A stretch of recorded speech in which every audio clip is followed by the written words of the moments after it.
today's World Insight, Malaysian Prime Minister Anwar Ibrahim speaks his mind in a one-on-one conversation on the sidelines of the recent APEC leaders meeting in San Francisco. His take on the Asia-Pacific's future, along with the state of the world and nations' economies today.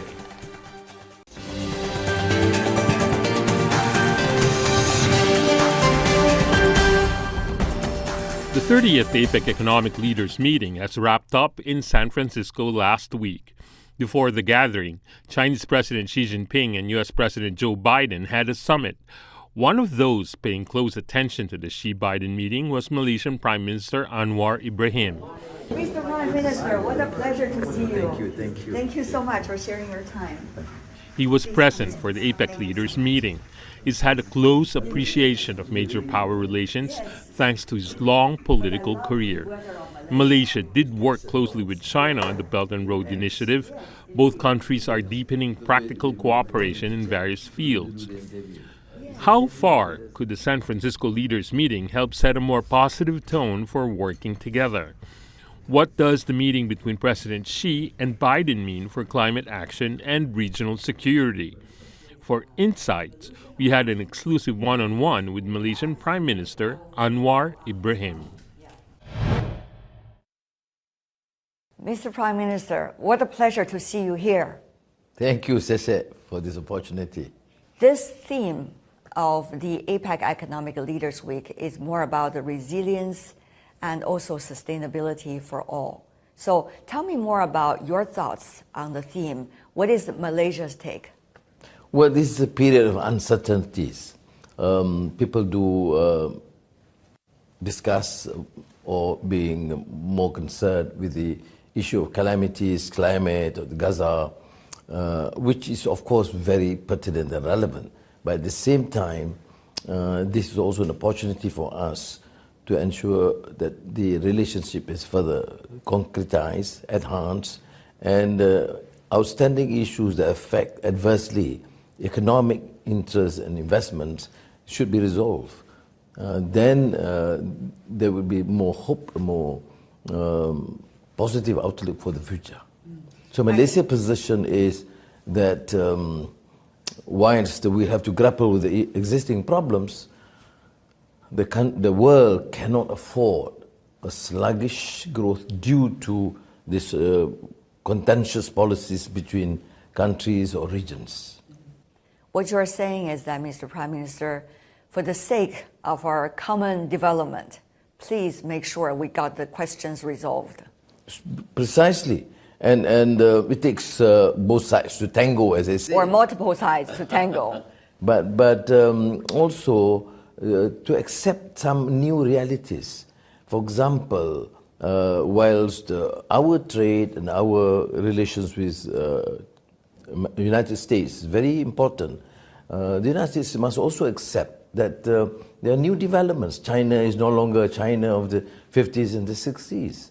It is becoming very effective, dominant economic figure and a very important trading partner to many countries, including Malaysia.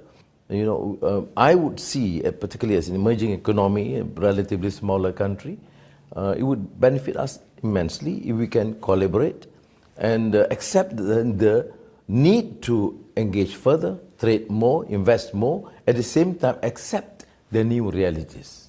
Interesting. What is exactly the new reality as you were in China and interacting with the Chinese side quite often recently? Chinese leaders accept us as part of a team and willing to engage with full respect.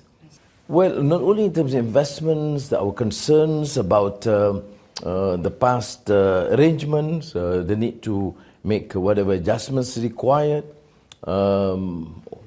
I see no difficulty in terms of engaging. Of course, with the President Xi Jinping's one, of course, he has given a lot of time, focus, and due recognition to our role, but more so with Premier Li Qiang that I met in the last 5-6 months 3 times, and very important engagement. In these sort of discussions, very frank, and the exchange is very meaningful. It's not one-sided, as perceived by some others. And that's why I think whilst we would continue the engagement with the United States or Europe, which is important, but they should not unnecessarily feel, not necessarily threatened, but that we should be in the old Cold War setup. Either we are with you or with them or with us. I mean, that cannot happen. And I think this is what I talk about, new realities. Furthermore, China is a major power. And in terms of our relations, Malaysia in particular, we have no real outstanding contentious issues at all. Yes, there are problems, but we have been able to engage well, and I think it has benefited both countries. Mr. Prime Minister, what does that take in terms of leadership, as you said, not to look at the world in a zero-sum game way, not black and white, and also keep a good balance by engaging with different powers and different players? What does that mean to you personally? Well, it's like in economics, you say back to fundamentals. In political philosophy, it's the same. You see, America has this great tradition of democracy, of values, of humanitarian views, of what Tocqueville talks about, habits of the heart. And the Chinese now, particularly under Xi Jinping, talks about not only strategic partnership in terms of economic development, but human values and civilization. I mean, I of course attracted because it shares some of the concerns. So if you look at these ideals, the principles, there is no reason why we should feel threatened or fierce competition at the expense of one another. So I think we should then bring back this sort of humanity, of compassion, of good values, which is unfortunately terribly lacking among political leaders. It becomes so contentious, so biased, and you know, we are more independent now, so the colonial mindset must go. The white supremacy cannot be condoned or tolerated. I mean, I'm not suggesting that all countries share that, but you know, the remnants of fascism and white racism is still there. And to me, it's shocking. There is complete ignorance of the fact that things have changed, you know, and people become more independent, more international, and the economy is so globalized. And you are still stuck to the old, obsolete way of thinking when you were either superpower or big imperialist or colonial power. The ship is already floating, but they're still on the bank. Yes. That's very interesting what you just said, Mr. Prime Minister. You and the Chinese President Xi Jinping has been building on consensus on a shared future between China and Malaysia. Tell me more about exactly what it means to your leadership and for the cooperation between the two countries. Well, of course, my focus now is the economy. Is it? Malaysia used to write rather more convincing in terms of its growth. It has somewhat stagnated. It's my duty, therefore, to bring back and propel the economy. And China is, of course, a pivotal partner in this exercise.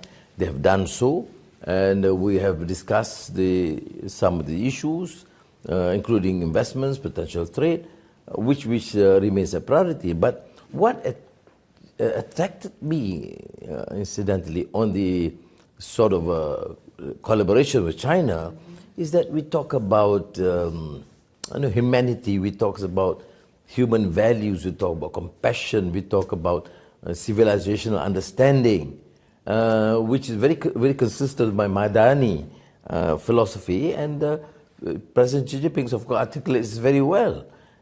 Which I've said that, and of course my friends and some, particularly one European leader, asked me why is it that I'm a bit too full of praise. I said because not many political leaders in the world would talk about values and civilization They talk about dollars and cents and how we can exploit one another and bring up only on the contentious issues. Why is civilizations issues like this important to you? No, because after all, human beings. We have a great Western historical and intellectual tradition. We have great Chinese intellectual tradition, Islamic, Indian. No, why can't we see and the need to forge these sort of values? Otherwise, you are talking about only these differences. Many of the more, what I say, contentious political issues of the present is because you profess human rights or democracy, but you're not always consistent and sometimes ambivalent. That's why, for example, to large segment of the popular voice on the Palestinian right and the big misunderstanding or contentious debates on this issue, which I find really difficult to swallow. I mean, we're not talking about terrorism. We're not talking about condoning excesses or hostage taking. We are talking about human lives, women, babies, civilians. We're talking about peace and development. Asia Pacific, one of the most vibrant regions of the world. We are both in here, Malaysia, China. So how is going to be and what could be the potential roles of China and Malaysia in terms of economic integration, economic cooperation in the Asia Pacific region?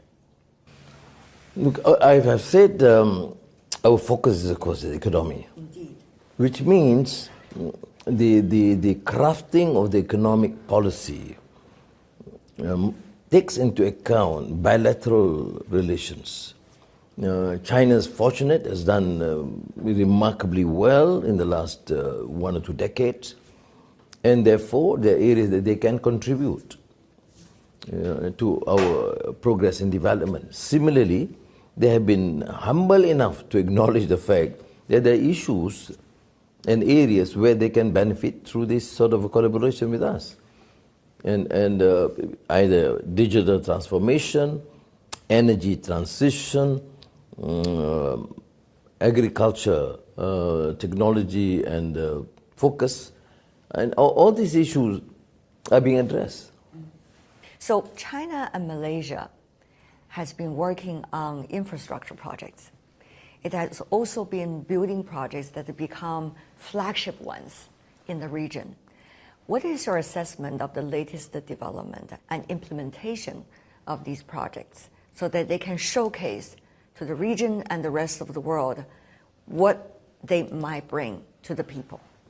Of course, the most, I'd say, prominent and I should say successful initial venture is the East Coast Railway. Yes. And that's, of course, a huge project undertaken by the Chinese and the Malaysian counterpart. But what is to me significant that is a major, I should say, intrusion, penetration into the rural heartland, the poorer segment of the community. So hopefully through that will propel economic growth. Because the issue of effective line of communication and transportation. But of course, we have now gone to many new areas now of digital transformation, including data centers and energy. We have been fortunate in that sense that because we were quite early in terms of this sort of collaboration with the Chinese, and the project seems to be quite major in terms of infrastructure, and they've proven to be extremely successful, and generally Malaysians are excited about this. Have you visited some of these sites? Have been talking to people that are actually their lives could be influenced by these wonderful projects?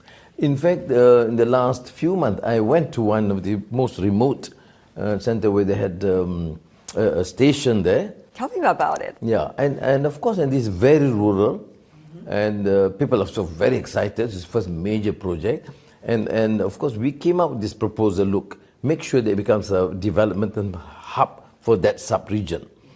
And we have to then coordinate with the state authorities and the local authorities. But of course, this is the first time the rural heartland have seen this gigantic project and the potential for the economy. Of course, they have seen for the first time the land value has gone up. And they're related, because it's not just the railway station, but then we have made sure that, you know, the shopping, the housing comes with that. So I think this is important. This is, to my mind, a classic case of a major infrastructure projects, but supported by the other facilities that could really hope to propel the economy, and it will benefit the rural, particularly the poorer segments. And you know, China and Xi Jinping is very particular on this few issue of poverty eradication, which is part of my struggle over the last few decades. I know you have been working on that very consistently. You see some hope? Well, I've seen results. I mean, I was there, and I chose the most remote area where the station has been built. It's almost completed, actually. When I was there, it's about almost 90%. So it's very much on schedule. Were you happy when you saw people's lives actually really could benefit from the project? When you see that, and then you have this plan to develop the area where you have some housing, shops, and restaurants, and you can see thousands of people benefit from a railway station. You see, so this hopefully, I mean, this is ongoing. I think given another year, once it, operational, you can see these results.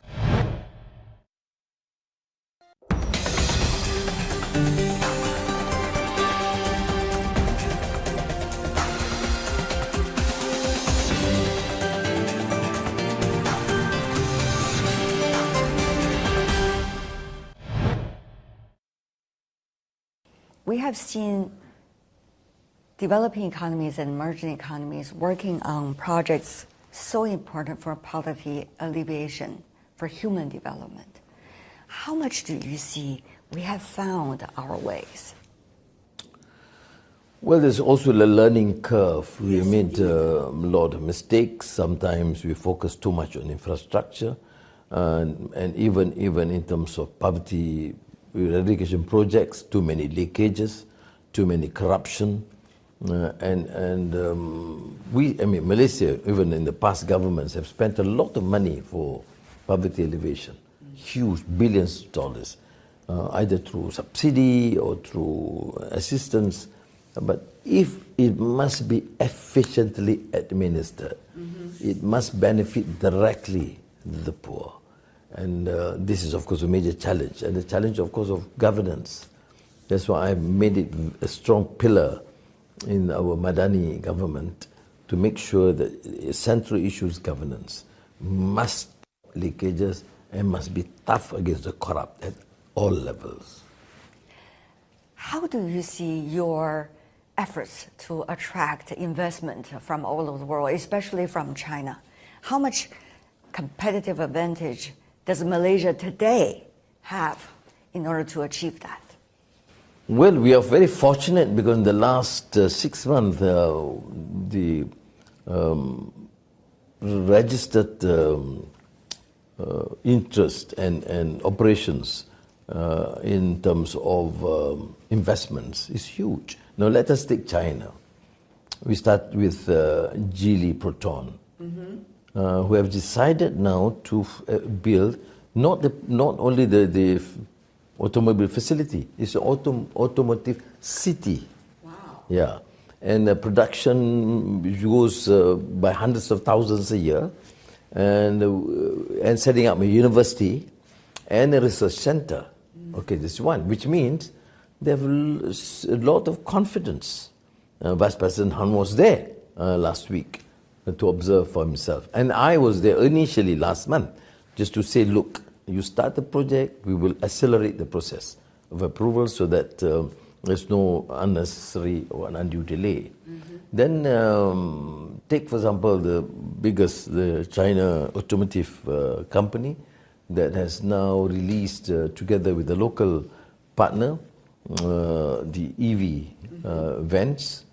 And then you have Rongshan, of course, a huge petrochemical company. Not just a memorandum of understanding whether to, but they have come, seen for themselves and projected. Of course, the largest now is China, although cumulatively investments in Malaysia still, United States have been a long-term player in this. Now, last few months, Infineon, which is the largest microchip industry from Germany, has decided to expand their facility in Malaysia in terms of microchips. Not at the back end, you see, as was in the past. Now they have gone through 5 billion euros, for the front end. And of course, with AWS and Google and the related technological and digital companies coming to Malaysia. So we are quite fortunate in this sense.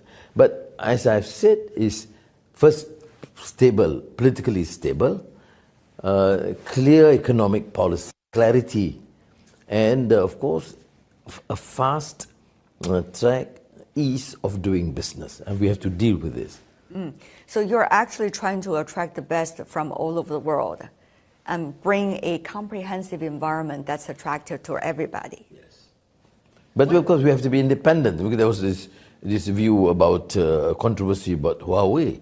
So I told my friends, I said, look, as far as we are concerned, we take the best. So it's Ericsson is one, is in, fair. And they should be given all the necessary support. Why should Huawei be out? I have difficulty to understand why. I just look at the potential in terms of their research, their technological expertise, and the training that they can provide. So we say, contrary to concerns of some others, we say welcome. And we have taken a firm decision on that.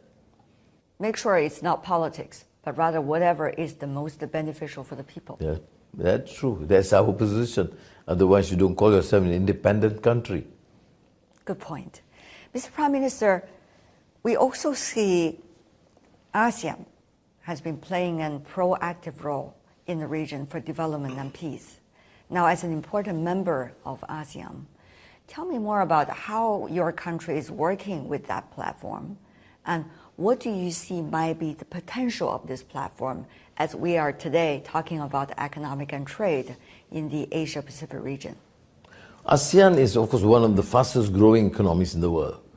And the region has registered an impressive, not only growth, but working relations in terms of ensuring political stability. And we have done that. Of course, there's only slight issue with Myanmar, which we are trying to negotiate.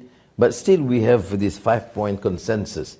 All countries agree that we have to deal with Myanmar in that manner.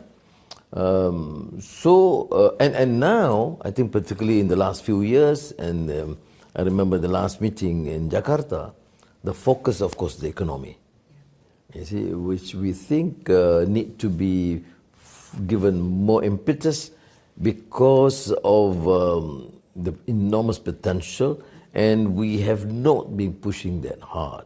So, in terms of the issues I mentioned, energy transition, digital transformation, and food technology, all these issues are given enough focus, and to also with these SMEs, because our strength is not necessarily the big gigantic companies that China or United States have. Our strength, of course, the medium tier, the SMEs. And that happens to be the new focus of ASEAN. Indonesia is ending its term.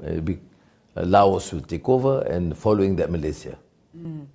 Now we have seen, in terms of trade and economic development, more groupings.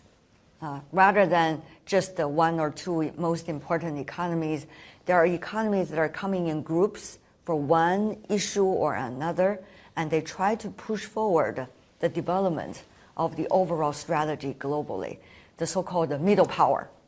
How is Malaysia trying to position itself both in the Asia-Pacific region and globally for smoother transition to a global and regional system that are pro-trade, that are pro-economic integration?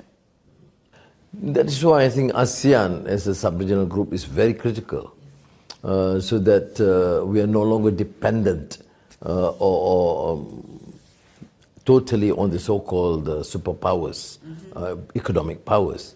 But our approach is very realistic.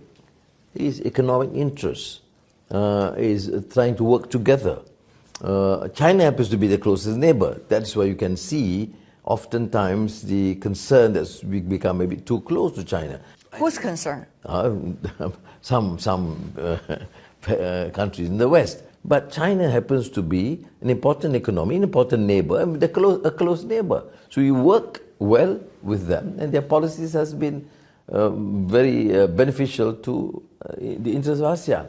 Now, last fortnight we had a session, ASEAN GCC, the Gulf countries, and it's the first time hosted by Saudi Arabia and Riyadh, and the next session will be in 2025 in Malaysia. So you see, the sub-regional groups now are also working together, and so we have, I think, better sort of coordination, collaboration, understanding. Then, with that common position, we can engage with other countries. Mr. Prime Minister, thank you so much for your insights and input. No, thank you. I appreciate it. Thank you very much. Thank you so much.